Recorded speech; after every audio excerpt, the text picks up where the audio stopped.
예, 반갑습니다. 오늘도 같이 함께 말씀 보게 돼서 기쁘고 반갑습니다. 한 주간 어떻게 잘 지내셨나요? 우리에게 이렇게 하나님의 말씀을 주신 것도 감사죠. 우리가 사실 하나님을 알기가 좀 어렵잖아요. 하나님을 경험해 봐야, 우리가 일생 동안 하나님을 경험해 봐야 뭐 얼마나 알겠습니까?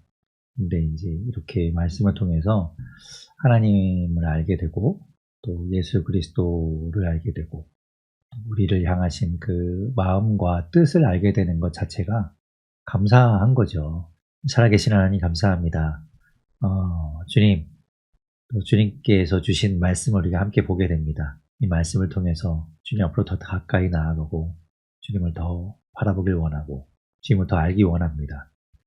그래서 내 삶의 여러 가지 문제들, 또 이해할 수 없는 여러 가지 상황들에 대해서 주님의 뜻을 발견하게 하여 주시고, 주님이 나와 함께하고 계시고 나를 통해서 꿈을 꾸고 계심을 우리가 보게 하여 주시옵소서. 주님, 물론 힘들죠. 어렵죠. 또 슬프고 괴롭고 포기하고 싶고 도망가고 싶을 때가 얼마나 많은지 모릅니다. 하나님, 그럼에도 불구하고 하나님 우리를 붙들어 주시고, 우리가 그 자리에 굳건히 서서 그 일들을 잘 견디어내며 인내하며 그렇게 성장해 가는, 또 더 하나님 보시기에 합당한 삶으로 나아가는 우리 모두가 되도록 인도하여 주시옵소서. 하나님께 모든 것 구하며 하나님께 모든 것 올려드리며 예수님 이름으로 기도드립니다. 아멘. 골로새서는 전체 4장으로 이루어진 편지입니다. 우리가 지난 시간에 보았던 에베소서와 마찬가지로 옥중서신이에요. 그래서 기록 장소를 보게 되면 로마에 갇혀있는 상태에서 쓴 편지라고 보는 거죠. 사도행전 28장에 보면 이제 가서 로마에 이제 도착한 바울이 가택연금을 당했다고 했잖아요. 그래서 이제 집에서 지내게 되면서 지키는 자가 있고 집 밖에 나가지 않은 상태에서 여러 곳에서 온 사람들을 만나면서 그들에게도 또 복음을 전하는 일을 바울이 하게 됩니다. 그래서 아마도 이제 이 옥중서신이라는 편지들이 그때 쓰여졌을 것으로 봐요. 그러니까 이제 여러 왕래가 있는 사람들에게 다른 교회의 소식을 듣고 거기에 대해서 편지를 또 써주고 그 편지를 보낼 수 있는 상황이 된 거죠. 안 그러고 뭐 지하 감옥이나 이런 데 갇히게 되면 그렇게 쉽게 뭐 편지를 쓰거나 편지를 전달하거나 하는 일이 좀 어려웠겠죠. 그래서 이제 아마도 이제 옥중서신이라고는 하는데 이게 이렇게 1차로 감금되어 있을 때 쓴 편지일 것으로 봅니다. 그리고 이제 4장 10절에 보게 되면 이제 갇혀 있다라는 말을 통해서 그 옥중에 있었다는 그 근거로 우리가 삼을 수 있겠죠. 그러다 보니까 이제 기록 연대가 60년에서 61년, 62년 요 언저리쯤에 쓰여졌을 것이고요. 옥중서신이 에베소서, 빌립보서, 골로새서, 그리고 빌레몬서 이렇게 4개가 있는데, 에베소서와 골로새서 그리고 빌레몬서는 시기가 좀 비슷할 걸로 봐요. 에베소서는 뭐 정확하게 이제 시기 먼저인지는 모르겠지만 에베소서는 좀 성격이 좀 다르고, 그리고 골로새서와 빌레몬서는 묶을 수 있습니다. 왜냐하면 이제 빌레몬에게도 이제 편지를 쓰는 게 이제 빌레몬서인데 그게 이제 골로새를 향해서 가요. 골로새 교회에 있는 빌레몬에게 쓴 편지이기 때문에, 그래서 이제 뭐 골로새서와 빌레몬서는 뭐랄까요, 수신자, 그러니까 수신처가 비슷하죠. 수신자는 다르지만 그 장소가 비슷해요. 그러니까 이제 그렇게 볼 수 있고, 또 지난 시간에 우리 보았듯이 에베소서와 이 골로새서는 상당히 유사한 내용을 담고 있습니다. 그래서 이제 쌍둥이 서신이라고 부른다고 했죠.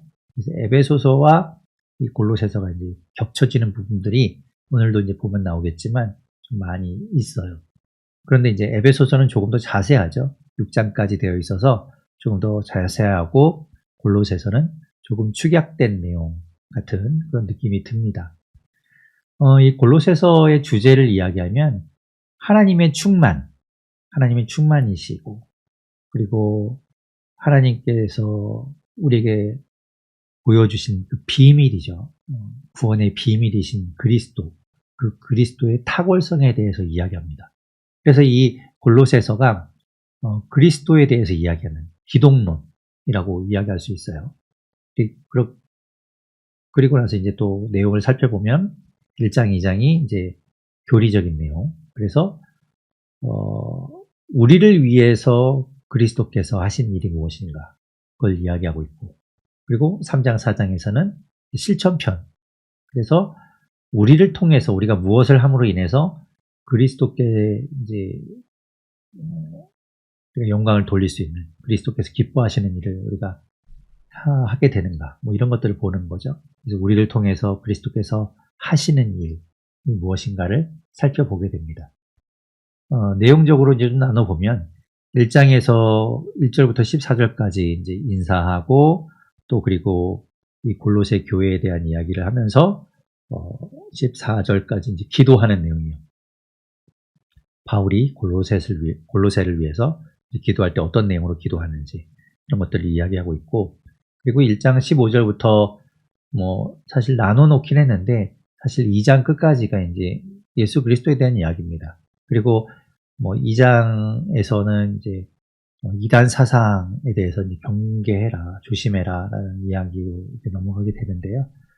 그리고 3장, 4장에서는 우리가 이제 그리스도인으로서 어떻게 살아야 되는가 이런 것들을 이야기하고, 마지막 4장 7절부터 18절까지는 안부를 전하고 그리고 인사하는 것으로 끝나게 됩니다. 이 편지를 쓴 사람은 이제 바울이죠. 예, 바울이 이 편지를 쓰고 있습니다.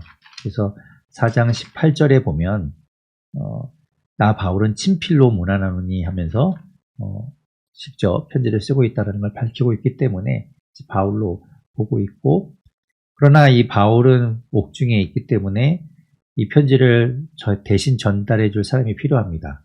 전달자가 두기고는 에베소서 때 봤죠. 에베소서를 전달해 준 사람이 두기고였어요. 근데 여기서도 마찬가지 두기고를 한 번 더 보내게 되고, 두 번을 보냈는지 아니면 뭐 한 번에 보낼 때 두기고 편에 이렇게 편지 여러 개를 같이 보내는지는 모르겠는데 하여튼 이렇게 이제 보내고요. 그리고 이 골로새서는 또 오네시모라는 사람을 같이 보냅니다. 그건 이제 나중에 4장에 가면 나오는데, 그렇게 해서 두기고와 오네시모를 보내면서 이 골로새 편지를 주게 되는 거죠. 수신자를 이야기하면 골로새에 있는 성도들에게 쓰는 편지입니다. 1장 2절에 밝히고 있는데요. 골로새에 있는 성도들, 곧 그리스도 안에서 신실한 형제들, 바울이 그렇게 표현합니다. 그리스도 안에서는 우리가 형제다. 그래서 당신들에게 내가 편지를 쓴다라고 이야기를 하고 있어요. 특징적인 내용을 살펴보면요. 옥중 서신이고 에베소서가 유사하고, 에베소서는 그런데 이제 뭐 여러 가지 내용들을 담고 있었어요. 그래서 물론 기독론에 대한 이야기도 있고, 교회론과 또 뭐 성령론과 뭐 은사에 대한 이야기, 뭐 여러 가지 것들을 다 이야기하고 있었는데, 그 중에 이제 대표적인 거는 에베소서는 교회에 대해서 이야기를 좀 많이 하거든요. 그래서 그리스도의 몸인 교회에 대해서 중점적으로 이야기하고 있다면, 그래서 교회론에 초점이 맞춰져 있는 것처럼 보인다면, 이 골로새서는 교회의 머리이신 그리스도에게 초점을 맞추고 있어요. 그래서 이제 그리스도론, 기독론 이렇게 이제 우리가 부를 수 있죠. 골로새 교회에 이단들이 침투했던 모양입니다. 어느 교회나 사실 마찬가지죠. 요즘도 마찬가지지만 교회에는 이단 사상들이 자꾸 들어와요. 그리고 그들이 자기들의 이단 사상을 자꾸 퍼뜨리고 사람들을 미혹해 합니다. 그런 상황 가운데 그런 이단에 대해서 어떻게 대처해야 할 것인가, 그들이 이야기하는 걸 조목조목 하나하나씩 반박할 수도 있겠지만 지금 이 바울은 그런 식의 대처가 아니라 대신에 예수 그리스도가 어떤 분인지를 정확하게 아는 것, 예수 그리스도를 우리가 확실하게 아는 것이 오히려 이단들을 우리가 무찌를 수 있는, 이단들한테 넘어가지 않는 방법이다라고 바울은 판단을 해서 이 골로새서에서는 예수 그리스도에 대해서 분명하게 또 핵심적인 내용을 잘 이야기하고 있습니다. 그것을 통해서 이단과 이제 잘 분별해내라고 이야기하는 거죠. 그리고 이제 이 2장에 가면 이야기하는데 이 골로새서를 이제 보내면서 이 편지를 가지고 라오디게아 교회에서도 보게 하고 또 라오디게아의 편지를 또 이렇게 같이 번갈아서 읽도록 합니다. 그게 왜 그런가 하면 이 골로새 교회와 라오디게아 교회는 가까워요. 그렇기 때문에 이제 좀 왕래도 쉬워서 서로 편지를 공유해서 이제 보도록 이야기하는 거죠. 왜냐하면 이런 내용들은 누구나 다 알아야 하는 내용이기 때문에 그렇죠. 골로새라는 지역에 대해서 이야기를 하면요. 바울이 직접적으로 이 골로새를 방문했던 기록은 없습니다. 그것을 보면 직접적으로 바울이 방문을 해서 교회를 세운 건 아닌 걸로 보여요. 그렇다면 어떻게 해서 교회가 시작되었는가? 아마도 3차 전도 여행 때 바울이 에베소에서 적어도 2년 반, 많게는 3년 이상 머물게 되죠. 그때 아마도 이 골로새 출신의 사람인 에바브라가 이 에베소에 왔다가 바울에게 가르침을 받고 회심을 하고 난 이후에 자기의 고향인 골로새로 돌아가서 거기에서부터 교회가 시작되진 않았을까라고 이제 봅니다. 그래서 바울이 세운 교회라기보다는 에바브라가 세운 교회인 것으로 보이죠.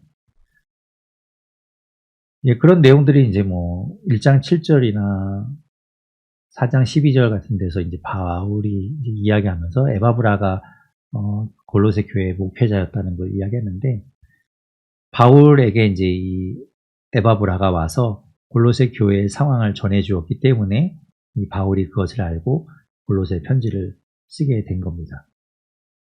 네, 그래서 이제 바울과 함께 이제 그 감옥에서 바울이 이제 갇혀 있는 그곳에 이 에바브라가 함께 지냈던 걸로 보여요.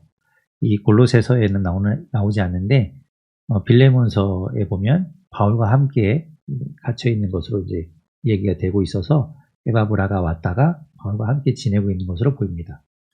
이 골로새라는 지역은 사실상 뭐 항구 도시나 이런 것이 아니라 내륙에 있어요. 그래서 주요 이제 무역로 중에 이제 그 무역로 상에 위치하여 있었는데 이제 아무래도 이 편지를 받을 때쯤에는 좀 많이 쇠퇴한 그런 도시로 보입니다.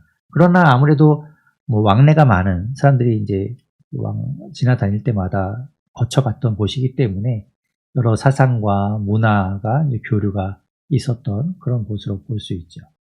지도상에서 보게 되면요. 네, 이제 골로새가 이렇게 내륙에 있어요. 여기가 이제 골로새입니다. 골로새에서 얼마 떨어지지 않은 곳에 라오디게아 교회가 있지요. 그렇기 때문에 골로새와 라오디게아가 같이 이렇게 함께 왕래가 잦았던 것으로 보이고요. 이 3차 전도 여행의 지도인데 3차 전도 여행 때 실제로 라오디게아나 골로새에 바울이 방문하지는 않았지만 에베소에 이제 머물게 되었죠. 그래서 그 에베소에 머물 때 골로새에 있던 에바브라가 와서 가르침을 받고 회심하고 그리고 돌아가서 교회를 세우지 않았을까라고 보는 겁니다. 이렇게 이제 골로새 지역이 내륙에 위치해 있다는 걸 보면 좋을 것 같고 이런 상황에서 골로새서의 내용을 좀 우리가 살펴보면 좋겠습니다. 골로새서 1장을 보면 이렇게 시작합니다. 1장 1절과 2절에서 바울이 통상적으로 이제 인사할 때, 편지를 쓸 때 인사할 때 쓰던 말이죠. 하나님의 뜻으로 말미암아 그리스도 예수의 사도된 바울과 형제 디모데는 골로새에 있는 성도들, 아까 본 것처럼 이 골로새의 수신자죠. 골로새에 있는 성도들, 곧 그리스도 안에서 신실한 형제들에게 편지하노니 우리 아버지 하나님으로부터 은혜와 평강이 너희에게 있을지어다 하고 축복의 말을 하면서 인사를 하면서 골로새서가 시작됩니다. 에베소서를 지난주에 보았지만 에베소서에서는 어떻게 했나요? 바울만 이야기했었어요. 하나님의 뜻으로 말미암아 그리스도 예수의 사도된 바울은 이라고 했었는데 여기서 이제 바울과 디모데를 이야기합니다. 그렇게 이제 이야기하면서 바울이 통상적으로 잘 이야기했던 은혜와 평강, 이제 축복해 주면서 이야기가 시작되는데요. 3절부터 8절에는 그 골로새 교회의 소식을 통해서 감사하는 내용을 이야기하고 있어요. 3절 끝에는 이야기하죠. 그리스도의 아버지께 감사하노라. 너희를 위하여 기도할 때마다 내가 감사한다. 무엇을 감사하는가? 4절, 5절에 보면 너희의 믿음과 모든 성도에 대한 사랑을 들었는데 그것을 통해서 감사한다. 그리고 5절에 보면 너희를 위하여 하늘에 쌓아둔 소망으로 말미암아 감사한다. 이렇게 이야기합니다. 믿음, 소망, 사랑. 그 세 개, 바울이 이제 고린도전서에서 이야기했던 믿음, 소망, 사랑. 항상 있는 것. 그 세 가지가 다 나오고 있죠. 5절을 중간에 보면 곧 너희가 전에 복음, 진리의 말씀을 들었다라고 이야기하면서 그 말씀을 통해서 믿음과 사랑과 소망 안에 너희가 있는 것을 감사한다라고 이야기하는 겁니다. 그리고 그것에 머물지 않고 6절 끝에 보면 또한 온 천하에서도 열매를 맺어 자라는도다라고 이제 이야기하면서 너희 중에서와 같이, 그러니까 그들이 복음의 진리를 말씀을 듣고 믿음과 소망, 사랑 안에 이렇게 늘 거하면서 그 골로새 교회가 또 열매를 잘 맺어가고 있고 또한 온 천하에도 열매를 이렇게 퍼뜨리고 있는 그런 것들을 통해서 바울이 감사의 기도를 주님 앞에 드린다. 감사한다라고 이야기합니다. 그런 이야기들을 어떻게 들었는가 7절에 말하죠. 우리와 함께 종된 사랑하는 에바브라에게 너희가 배웠나니 처음에 개관에 말씀드린 것처럼 에바브라를 통해서 이제 교회가 세워졌을 것으로 보여요. 골로새 교회에 처음에는 가정에서부터 시작했겠죠. 그러면서 이제 주변에 이제 예수 그리스도를 전하게 되면서 교회가 시작되었을 텐데요. 이렇게 에바브라를 통해서 배웠을 텐데 또 그가 8절에 보면 너희 사랑을 우리에게 또 알리기도 했다라고 이야기합니다. 그래서 에바브라가 골로새 교회의 교역자로서 사역자로서 그 교회에 대한 이야기를 바울에게 와서 전해주었기 때문에 이제 바울이 이제 이야기를 듣고 그것을 감사하면서 하나님 앞에 영광을 돌리게 된 것이죠. 그래서 이제 그 소식을 들은 바울은 이제 골로새 교회를 위해서 기도합니다. 9절부터 14절까지 그가 어떤 내용을 가지고 기도하는가를 이야기해요. 9절에 보면 우리도 듣던 날부터 너희를 위하여 기도하기를 그치지 아니하고 구하노니 무엇을 기도하는가? 너희로 하여금 모든 신령한 지혜와 총명에 하나님의 뜻을 아는 것으로 채우게 하시고 하나님의 뜻을 아는 것. 에베소서에서도 그랬지만 하나님의 뜻을 아는 것. 그게 얼마나 중요한지 몰라요. 하나님을 아는 것. 그렇죠? 그래서 그런 것을 너희가 알기를 바라고 그런 하나님에 대한 알므로 충만케 되기를 바라는 마음으로 이제 너희를 위해서 내 기도한다. 10절의 중간에도 보면 모든 선한 일에 열매를 맺게 하시고 하나님을 아는 것에 자라게 하시고 또 11절에 그의 영광의 힘을 따라 모든 능력으로 능하게 하시며 기쁨으로 모든 견딘과 오래 참음에 이르게 하시고 여러 가지 어려움이 있잖아요. 초대교회에 얼마나 어려움이 있습니까? 또 핍박도 있을 거고 쉽지 않은 길을 가는 그 길에 또 어려움이 있을 때라도 기쁨으로 그런 것들을 잘 견디면서 믿음 붙들고 잘 나갈 수 있도록 기도하는 것이죠. 그러면서 이제 그가 이야기하는 것이 13절에 보면 그가 우리를 흑암의 권세에서 건져내서 그의 사랑의 아들의 나라로 옮기셨으니 하나님께서 우리를 그렇게 옮기셨으니 그 아들 안에서 우리가 속량 곧 죄사함을 얻었도다 라고 이야기하면서 예수 그리스도에 대한 이야기로 넘어가요. 예수 그리스도 우리를 살리신 우리를 복음으로 듣게 하시고 우리를 하나님 앞으로 부르신 그 분 예수 그리스도에 대한 이야기로 이제 넘어가는 거예요. 그래서 15절부터 이제 그 예수님에 대한 이야기를 하는데 15절부터 18절에 보면 바울이 이야기하기를 그리스도께서 창조의 사역에 이제 함께하고 계셨다는 걸 이제 이야기합니다. 그래서 만세 전에, 그러니까 세상이 있기 전에, 세상이 창조되기 전에 주님께서 함께 계셨고 주님이 그곳에 창조의 사역에 함께 하셨다는 내용들을 이제 이야기하는데요. 15절에 보면 그는 보이지 아니하는 하나님의 형상이시요 모든 피조물보다 먼저 나신 이시니, 그죠? 모든 피조물보다 먼저 계셨던 분. 만물이 그에게서 창조되되 하늘과 땅에서 보이는 것들과 보이지 않는 것들과 혹은 왕권들이나 주권들이나 통치자들이나 권세들이나 만물이 다 그로 말미암고 그를 위하여 창조되었고 또한 그가 만물보다 먼저 계시고 만물이 그 안에 함께 섰느니라. 예수 그리스도가 먼저 세상에 함께 계셨고 하나님과 함께 계셨고 창조의 사역에 함께 하셨고 모든 것들이 예수 그리스도를 통해서 지음 받았다라는 걸 이야기하고 있어요. 그런 내용들은 사실 우리가 바울이 이제 계속 이야기하는 내용인데 예수 그리스도께서 창조에 함께 하셨던 것, 그러니까 세상 만물을 보다 선재하셨다라고 이야기하죠. 먼저 계셨다는 걸 이야기하는데 우리 에베소서에서도 그렇고 고린도전서에서도 우리가 보았던 말씀 가운데는 그런 것들을 우리가 본 적이 있습니다. 에베소서 1장 4절에 보면 창세 전에 그리스도가 계셨다는 걸 이야기하죠. 그 세상에 있기 전에 그리스도가 계셨고 그 안에서 우리가 택함을 받았다라고 이야기했었어요.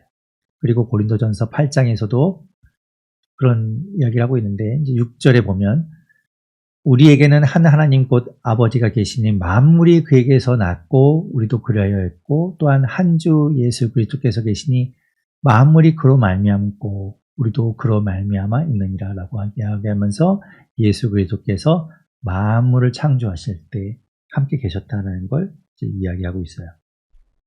만물보다 먼저 계셨다.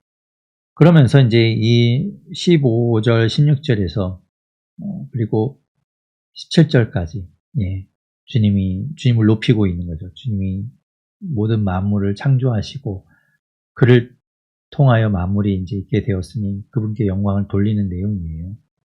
그래서 이제 그런 것들에 대해서 이야기하고 있고 18절에 보면 이렇게 이야기합니다. 그는 몸인 교회의 머리시라. 교회의 머리 되시는 예수님에 대해서 이야기하고 있어요. 그로 인해서 18절 끝에 보면 만물의 으뜸이 되려 하심이라. 교회의 머리 되신 주님. 그것은 우리가 에베소서에서도 본 적이 있어요. 계속 말씀드리지만 이 골로새서와 에베소서는 상당히 유사합니다. 그래서 내용들이 많이 겹쳐요. 그래서 그런 것들을 찾아보는 것도 도움이 됩니다. 그래서 에베소서 1장 22절에서도 예수님이 그를 만물 위에 교회의 머리로 삼으셨다라는 이야기를 통해서 예수님이 교회의 머리 되심을 선포하고 있죠. 그리고 또 5장 23절에서도 그리스도께서 교회의 머리됨을 이야기하면서 남편이 아내의 머리됨이 그와 같다 이렇게 이야기하고 있습니다. 그러니까 교회의 머리 되시는 분은 예수님입니다. 담임 목사가 아니에요. 교회의 머리는 주님이십니다. 예수님이세요. 자, 그것을 이제 이야기하고 있고 19절부터 23절까지는 화평을 주시는 그것을 통해 예수 그리스도 십자가 그 피와 보혈 되심을 통해서 우리에게 화평을 이루셨다.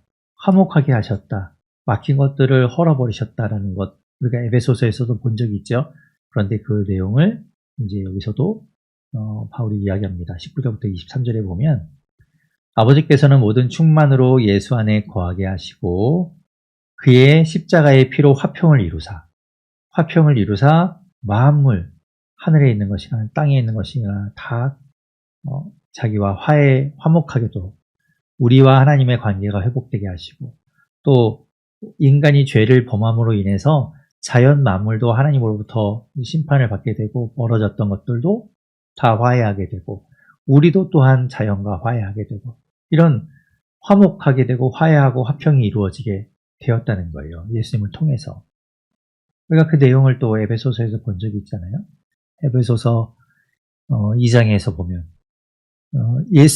그리스도 예수 안에서 그리스도의 피로 가까워졌다. 그는 우리의 화평이신지라 둘로 하나를 만드사. 여기서는 둘로 하나를 만든다는 것이 이방인과 유대인을 하나로 만들었다라는 내용이었지만 우리가 그것을 통해서 보았던 것처럼 결국 예수님은 막힌 것들을 다 헐으시고 서로 나뉘었던 것들을 하나 되게 하시는 그런 놀라운 구원의 역사를 이루셨다는 거예요. 그것을 이제 이 골로새서 역시 바울을 이제 이야기하고 있는 걸 볼 수 있죠. 자, 그리고 이제 21절에 그래서 우리가 마음으로 멀리 떠나서 원수가 되었던 우리가 이제 죄를 범함으로 인해서 이렇게 떠나고 갈라지고 원수가 되었던 관계를 예수님을 통해서 그의 죽으심으로 말미암아 화목하게 하셨다. 22절에 말합니다. 그래서 너희를 거룩하고 흠없고 책망할 것이 없는 자로 그 앞에 세우고자 하셨으니 23절 만일 너희가 믿음에 거하고 터 위에 굳게 서서 너희 들은 바 복음의 소망에서 흔들리지 아니하면 중요한 이야기죠. 우리가 믿음을 가지고 있고 예수님 말씀이 있고 그 말씀 위에 굳게 서서 흔들리지 않는 게 중요해요. 소망을 가지고 흔들리지 않는 거 중요하다. 그래서 그렇게 된다면 이 복음은 천하 만민에게 전파된 바요 나 바울은 이 복음의 일꾼이 되었노라. 그러면서 그것을 위해서 이 바울이 복음을 전하고 있음을 이제 이야기하는 겁니다.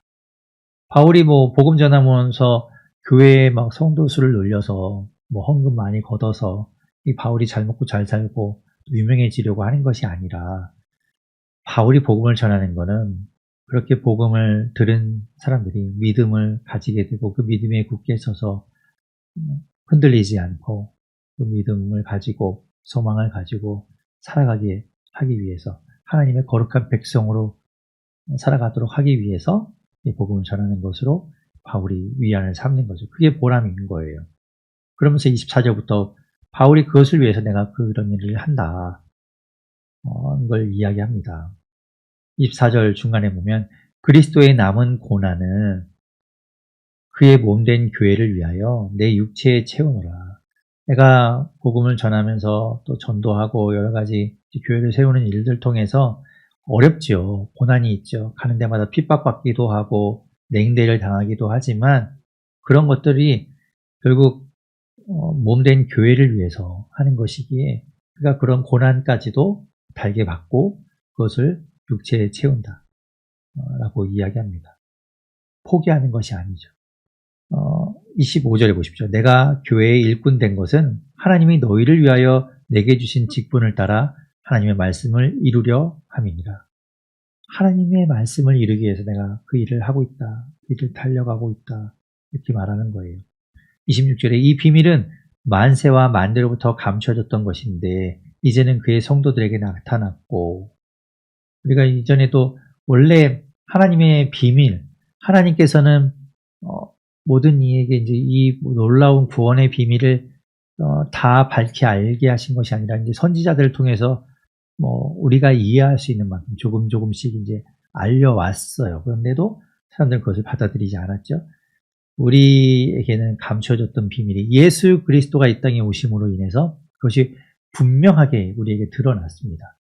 고린도전서 또 로마서에서도 이제 그런 이야기를 한 적이 있어요. 고린도전서 2장 7절에도 보면 하나님의 지혜가 원래는 감춰져 있었는데 그것이 이제 우리에게 드러났다. 그것은 하나님의 비밀은 만세전에 이미 정하신 것.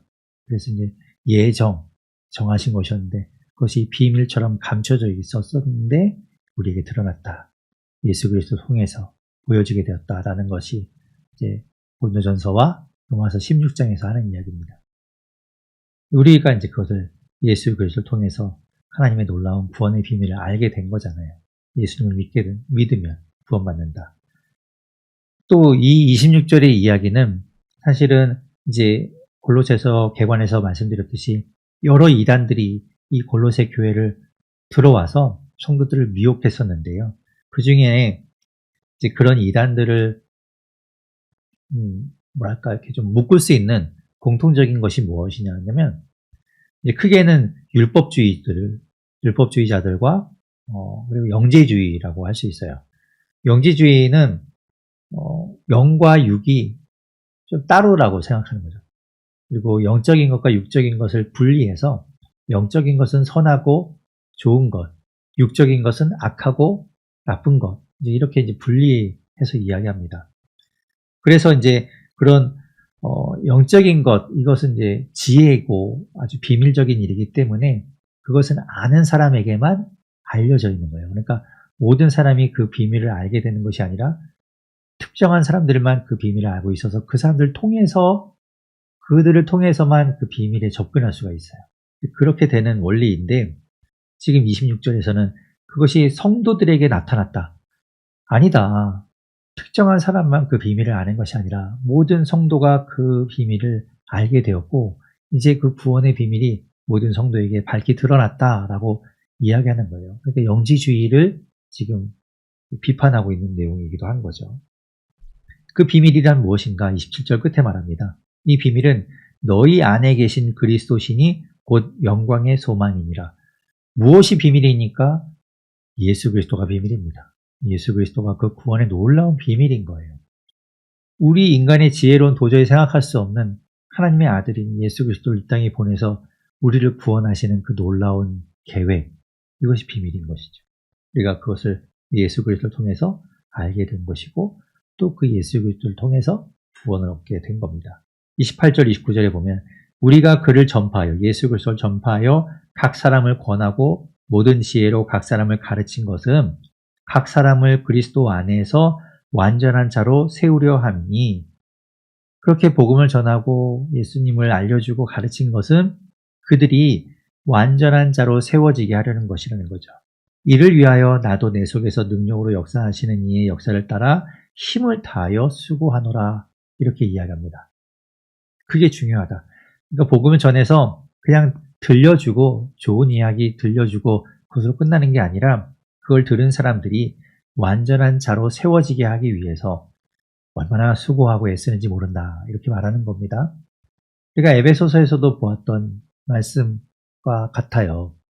에베소서 4장 13절에 우리가 다 하나님의 아들을 믿는 것과 아는 일에 하나가 되어 온전한 사람을 이루는 겁니다. 주님 안에서 온전한 사람이 되는 것 중요한 거예요. 그것을 통해서 그 온전한 사람이 되기까지 우리는 계속해서 성장해 가야 되고 또 그것을 위해서 배움을 놓지 않아야 하고 또 하나님 앞에 나아가는 것을 계획을 위해서는 안 되는 것이죠. 그것이 이제 이 바울이 이야기하고 있는 바울이 그것을 위해서 내가 수고하고 있다라고 말하고 있는 내용입니다. 자, 2장을 볼게요. 2장 1절에 보면 내가 너희는 골로새 교인들이죠. 너희와 라오디게아에 있는 자들과 무릇 내 육신의 얼굴을 보지 못한 자들을 위하여 얼마나 힘쓰는지를 너희가 알기를 원하노라 라고 이야기하면서 지금 골로새와 라오디게아 교회를 함께 이렇게 좀 이야기하고 있고 또 말씀드린 것처럼 라오디게아도 마찬가지일 거고 또 골로새 교회는 말할 것도 없이 바울이 방문한 적이 없는 것으로 보입니다. 그 바울이 계속 그곳에 들렸었다는 기록이 없는 걸로 봐서는 바울이 들린 적이 없는 것 같아요. 그래서 이제 그럼에도 불구하고 보지 못했다고 해서 나 몰라라 하는 게 아니라 그들을 위해서 얼마나 힘쓰고 있는지를 알아줬으면 좋겠다라고 이야기하죠. 아까 지도에서 본 것처럼 라오디게아하고 골로새는 굉장히 가까운 거리에 있어요. 이게 지도상으로 가깝다라는 걸 볼 수 있죠. 2절에 보면 이는 그들로 마음의 위안을 받고, 그죠?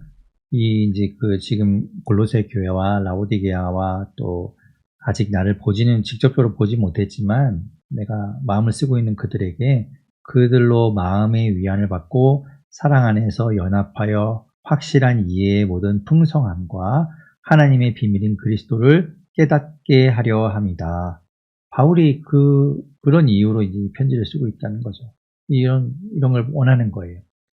그들이 마음의 위로를 받고, 위안을 받고, 사랑 안에서 서로 연합하고, 지금 라오디게아, 이 골로새서를 처음 시작할 때 1장 4절에서도 이야기했잖아요. 모든 성도에 대한 사랑을 내가 들었다라고 했는데, 그렇게 서로 사랑 안에서 연합하고, 확실한 이해의 모든 풍성함과 하나님의 비밀, 앞에서 이야기하는 그 하나님의 비밀인 그리스도를 깨닫게 하는 것, 그것이 바울이 생각하는, 바울이 이제 마음 쓰고 있는 것이다라고 말하고 있는 거죠. 3절에 보면 그 안에서 지혜와 지식의 그 안에는 모든 지혜와 지식의 모든 보화가 감추어져 있느니라. 예수 그리스도 안에 모든 것들이 있는 겁니다. 우리에게 생명을 주시는 보물이 그 안에 다 있는 것이죠. 예수 그리스도를 알지 못하고 예수 그리스도를 놓쳐버리면 예, 인생의 값진 것을 놓치고 있는 거예요. 4절부터 이제 또 그가 얘기하는 것이 내가 이것을 말함은 아무도 교묘한 말로 너희를 속이지 못하게 함이니 이제 말씀드린 것처럼 여러 이단 사상들이 지금 골로새 교회의 사람들을 흔들고 있으니까 그런 말에 속지 않도록 하려고 한다. 5절에 보면 이는 내가 육신으로는 떠나 있으나 심령으로는 너희와 함께 있어서 너희가 질서 있게 행함과 그리스도를 믿는 너희의 믿음이 굳건한 것을 기쁘게 봄이라.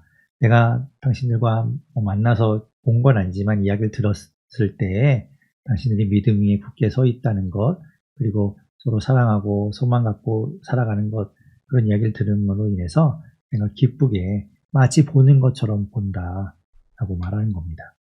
그리고 6절에 7절에 그러므로 너희가 그리스도 예수를 주로 받았으니 그 안에서 행하되 그 안에 뿌리를 박으며 세움을 받아 교훈을 받은 대로 믿음에 굳게 서서 감사함을 넘치게 하라. 복음을 듣고 믿음을 갖게 되었고 또 그 믿음 위에 굳게 서 있다는 건 결국에 그 예수 그리스도를 주로 받은 그 믿음이 흔들리지 않는 것이고 그것을 통해서 믿음에 굳게 서서 감사함을 넘치게 자신에게 그렇게 하는 것으로 이제 나타나야 한다라고 이야기하는 겁니다. 그렇게 해라 하고 이제 권면하는 거죠. 이제 8절부터는 이단 사상을 이야기하는데요. 8절부터 이제 끝부분까지 23절까지는 이제 이 골로새 교회 안에 들어와서 성도들을 어지럽히는 그 이단 사상과 여러 가지 혼란한 이야기들 이런 것들에 대해서 이제 이야기하는 거예요. 자, 8절에 보면 누가 철학과 헛된 속임수로 너희를 사로잡을까 주의하라. 그죠? 와서 막 철학적인 이야기를 하고 그리고 여러 가지 사상에 대해서 이야기함으로 인해서 이렇게 솔깃하게 만들고 또 빠져들게 만들고 그래서 이제 그들에게 이렇게 현혹되게 만드는 그런 것들을 주의하라.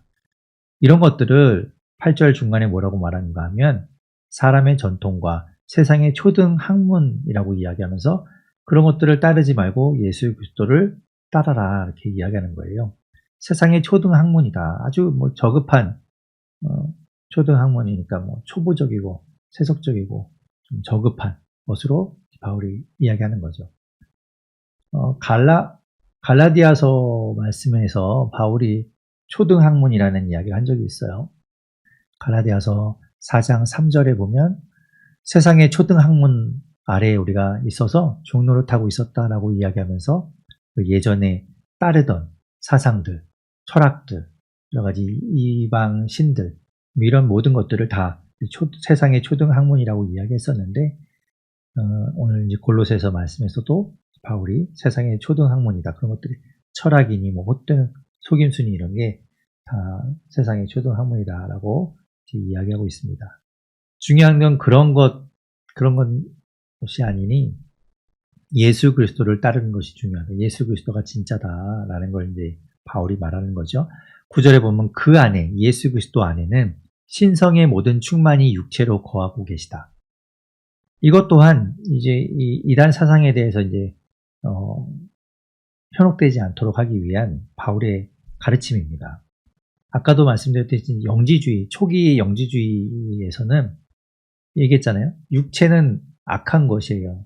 그렇기 때문에 거룩하고 영적인 것이 육체 안에 깃들을 수가 없어요. 그러니까 그렇게 이제 하나님의 그 신성이라는 것이 예수 그리스도 안에 인간인 예수 안에 어떻게 있을 수 있느냐. 그래서 그들은 그런 것들을 받아들이지 않거든요. 그런데 지금 바울이 이야기하잖아요. 예수 그리스도 안에 분명하게 신성의 모든 충만이 육체 안에 있다. 육체에 거하고 계셨다라고 바울이 이야기하는 거예요. 그래서 이제 이 영지주의자들은 육체가 워낙 악한 것이고 더러운 것이기 때문에 금욕주의로 가게 돼요.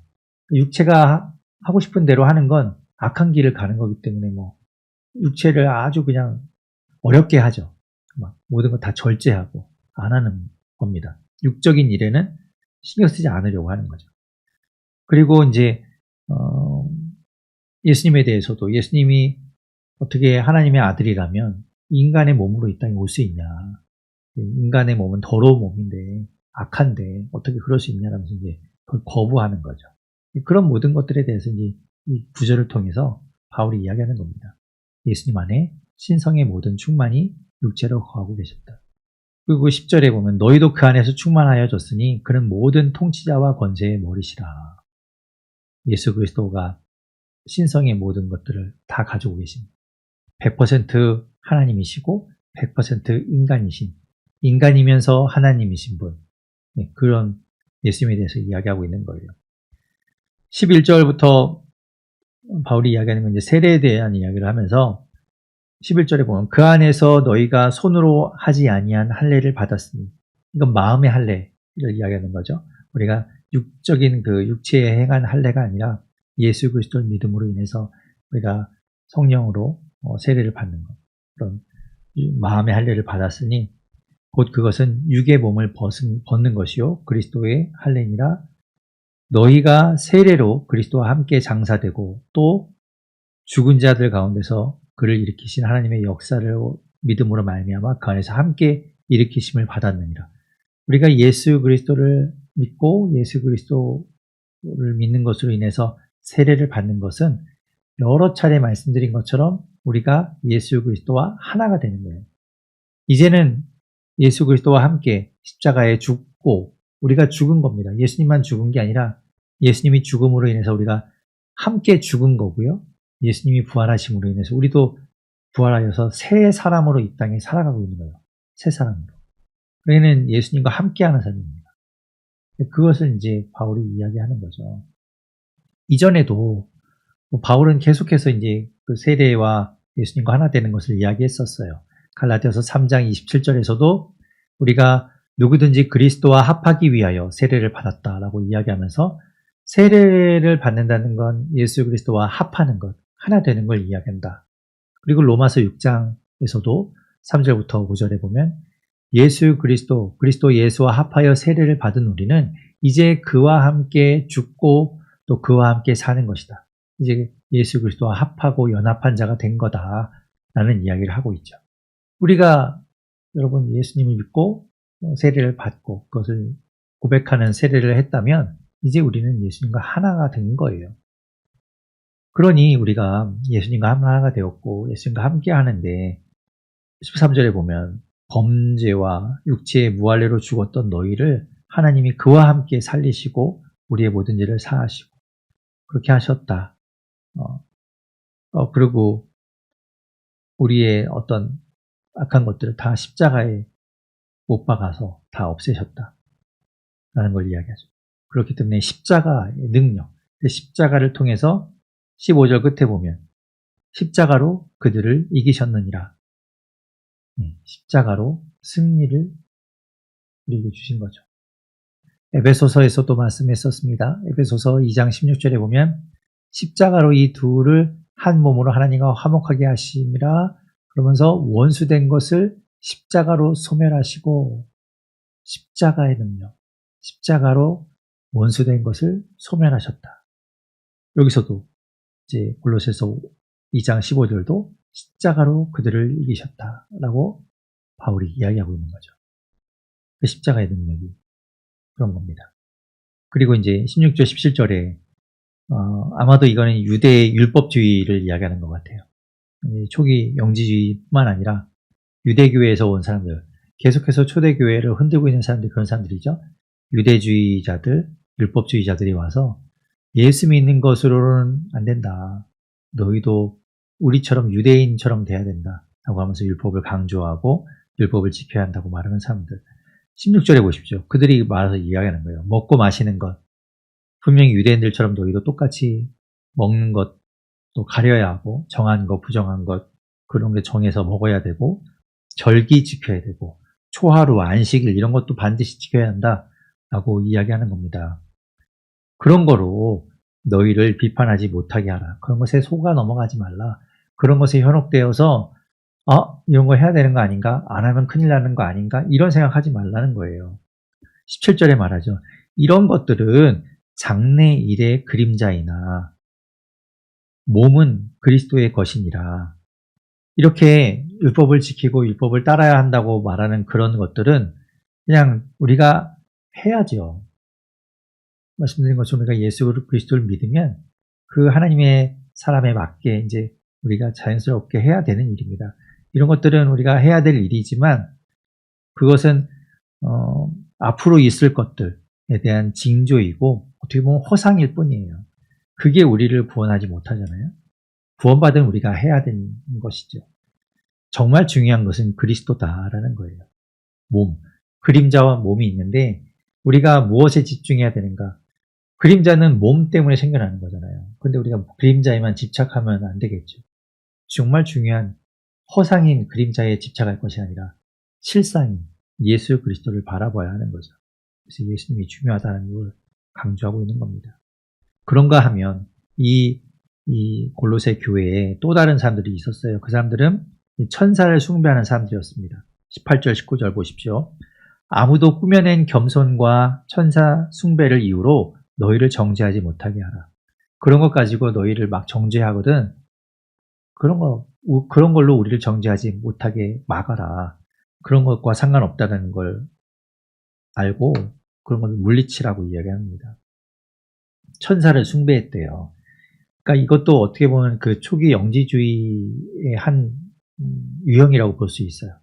그러니까 인간은 악하잖아요. 육적인 건 악하고 하나님은 절대 선에 가까워요. 선이신데 그 어떻게 우리 악한 이 육체를 지닌 우리가 영적인 하나님과 우리가 어떻게 소통해요? 안 된다는 거예요. 중간에 매개체가 필요한데 그 매개체가 천사라는 거죠. 앞에서는 그 하나님의 놀라운 비밀을 알고 있는 사람 몇몇이 있어서 그 사람들 통해서 하나님에 갈 수 있다라고 하나님의 그 뜻을 우리가 알 수 있다라고 했었는데 이제는 그 중간에 있는 매개체를 천사로 이야기하면서 천사가 우리와 하나님 사이를 연결해 준다. 그렇기 때문에 천사를 숭배하고 천사가 하는 것을 우리가 따라해야 되고 이런 것들을 강조했던 사람들이 있다는 말이죠. 이제 그들이 하는 이야기는 18절 중간에 보면 그가 그 본 것에 의지하여 그 육신의 생각을 따라 헛되이 과장하고 머리를 붙들지 아니하는지라. 머리는 교회의 머리이신 예수 그리스도를 붙들지 않고 그렇게 헛된 것들을 따라가면서 그런 것들을 과장하고 한다는 거죠. 우리가 붙들어야 할 건 교회의 머리이신 예수 그리스도라는 거예요. 예수 그리스도를 붙들어야 합니다. 그 예수님으로부터 그 머리로 말미암아 마디와 힘줄 몸을 이루는 교회 공동체가 이제 자라가게 되는 거죠. 연합하여서 하나님이 자라게 하심으로 자라가는 거잖아요. 예수님이 중요한 것이죠. 천사 뭐 이제 나중에 이제 히브리서를 보게 되면 뭐 천사의 얘기가 나오는데 천사는 뭐 예수님하고 비교할 수 없어요. 하나님의 심부름꾼일 뿐입니다. 천사를 숭배한다는 건 어리석은 일이에요. 20절부터 또 말합니다. 너희가 세상의 초등학문에서 그리스도와 함께 죽었거든 어찌하여 세상에 사는 것과 같이 규례에 순종하느냐. 이제 우리는 예수님과 함께 죽음으로 인해서 세상의 그런 초등학문, 더러운 것들, 또 악한 것들과 이제 다 끝내버렸는데, 마감을 해버렸는데, 또 다시 돌아간다는 건 어리석은 일이잖아요. 그런 것들 우리가 바울이 말하는 것이 21절에 붙잡지도 말고 맛보지도 말고 만지지도 말고 그런 거 신경 쓰지 마라. 이제 현혹되지도 말고 귀를 기울이지도 말고 관심도 갖지 마라. 22절 끝에 말합니다. 사람의 명령과 가르침을 따르느냐. 왜 그런 걸 쫓아갔냐. 그런 것에 관심 둘 것이 아니라 우리는 오직 뭐예요? 그림자에 신경 쓰지 말고 몸인 예수 그리스도 그 몸을 붙들어야 된다. 교회의 몸인 머리 되시는 예수님을 바라봐야 한다라고 이야기하죠. 그림자가 아니라 몸, 교회의 머리 되신 예수 그리스도를 우리가 바라봐야 한다라는 겁니다. 그렇게 금욕주의하고 천사를 숭배하고 이런 여러 가지 사람들이 이제 행위를 많이 강조하잖아요. 이런 사람들의 특징이 행위를 강조합니다. 그래서 23절에도 말하죠. 이런 것들은 자의적 숭배, 자기가 하고 싶은 대로 막 하고 있는, 자기가 이렇게 해야 되겠다 생각해서 막 하고 있는 그런 숭배와 겸손과 몸을 괴롭게 하는 데는 지혜 있는 모양이다. 그러면서 몸을 괴롭게 하잖아요. 금욕주의하고 뭐. 그러니까 몸을 괴롭게 하는 거는 뭐 그런데 마치 그게 지혜 있는 것처럼 보이지만 실상은 육체를 따르는 것을 금하는 데는 조금도 유익이 없다. 육체를 따르는 것을 금하는 건다. 뭐 이런 말은 우리가 육체의 욕망을 따라서 살지 않아야 하잖아요.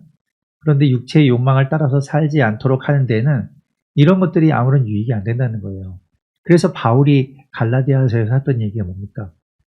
우리가 육체의 욕망을 따라서 하는 일과 성령을 따라서 하는 일이 있는데 그 육체의 일을 따르지 않으려면 어떻게 하는가? 그걸 안 따르기 위해서 막 부단히 노력할 것이 아니라 성령을 따라 살면 자연스럽게 육체의 일은 안 하게 된다고 말했잖아요. 그래서 이제 바울이 그런 이야기를 했었는데 지금 뭐 이렇게 이런 이단 사상을 따르는 사람들이 하는 것 그런 걸 따라간다고 해서 육체의 욕망을 따르지 않는 데에는 아무런 도움이 안 된다는 거예요. 오히려 더 생각나겠죠. 금욕하고 막 이러면 오히려 더 그것을 갈구하게 될 거예요. 우리 금식해봤잖아요. 금식하면 얼마나 먹고 싶은 게 많아요. 더 먹는 생각만 하게 되죠. 그런 것과 비슷하죠. 그렇게 이제 바울이 그러므로 우리가 바라봐야 할 것 예수 그리스도를 봐야 한다라고 이제 이야기하고 있는 겁니다. 살아계신 하나님 감사합니다. 오늘도 이제 골로새서의 말씀을 우리가 또 보았습니다. 이 앞에서 익히 보았던 말씀들이지만 다시 한번 또 듣고 다시 새기고 다시 새겨도 그 말씀 하나하나가 정말 소중하고 우리가 또 들어도 잊어버릴 만한 또 그렇게 해서 우리가 지키지 못하는 일들이지만 이렇게 매번 들음으로 인해서 다시 한번 깨닫게 하시고 또 우리를 다시 한번 주님의 길로 인도하여 주셔서 감사합니다. 하나님, 주님께서 우리에게 주신 이 귀한 말씀을 따라서 예수 그리스도를 닮아가게 하시고 하나님을 더욱 알아가게 하여 주시고 그래서 주님의 뜻을 분별하고 그 길을 걸어가는 우리가 되도록 인도하여 주시옵소서. 하나님, 우리의 삶에 여러 가지 문제들도 있고 어려움도 있고 고난도 있고 아픔도 있지만 하나님 그것을 통해서 우리를 만들어 가시고 우리를 세워 가시고 우리를 이루어 가게 하시는 그 뜻이 무엇인지 우리가 볼 수 있게 하여 주시고 주님과 함께 그 일들을 잘 견뎌 나가는 우리가 되도록 지금 도와주시옵소서.